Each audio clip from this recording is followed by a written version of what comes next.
কেউ যদি মনে করে আমি 3বার উচ্চারণ করলাম, ভোট কেন্দ্র দখল করে এইবার আসনে জিতবে, ঢাকা 19-এ জিতবে, ভুলে যান। এইবার যে ফর্মে দিলশানা পারুল নারী হইতে পারি, কিন্তু যে ফর্মে আমরা ভোট কেন্দ্রে হাজির থাকব, কেউ যেন ভয়ে ওই দুঃসাহস না করেন। ভোট কেন্দ্রে ভোট পড়বে, প্রতিটা প্রার্থীকে আমি অ্যাসিউরিটি দিতে চাই, আপারা, খালারা, মায়েরা, ভাইয়েরা, চাচারা, ছোট ভাইয়েরা, আপনারা যাবেন নিঃসংকোচে, নিঃসন্দেহে, কোনো রকম নির্ভয়ে আপনারা ভোটটা দেবেন। আপনার ভোট যেন বাক্সে থাকে, সে ভোট রক্ষা করার দায়িত্ব সরকারের।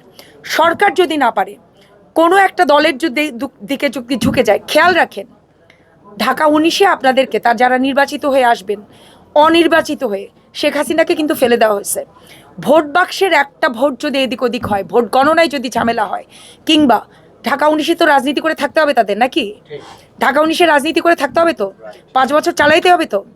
5 বছর কিভাবে আপনারা তখন ভোটে 2 নাম্বারই করে এসে কিভাবে আপনারা ঢাকা 19-এ রাজনীতি করেন, এটা আমরাও দেখে নিব। আমি ওপেন চ্যালেঞ্জ দিলাম, একটা ভোট কেন্দ্রে যদি কোনো ধরনের কোনো ভোট কারচুপি, কোনো জবরদখলের চেষ্টা চলে, আমি ওপেন থ্রেট দিয়ে রাখলাম। পাল্টা থ্রেট এটা, খেয়াল করেন, এটা কিন্তু ভোটারদেরকে থ্রেট দিচ্ছি না।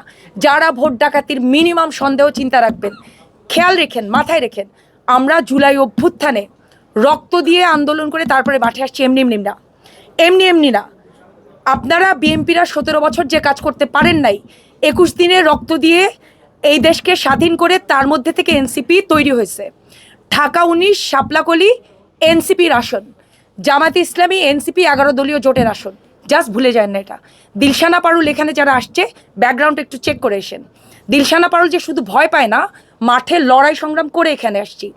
একটা ভোট কেন্দ্রে অন্যরকম কিছু করার আগে 2বার চিন্তা করবেন। এবার ভোট কেন্দ্র সহজ হবে না, এটা জাস্ট মেসেজটা আমি আপনাদের মাধ্যমে দিয়ে রাখলাম।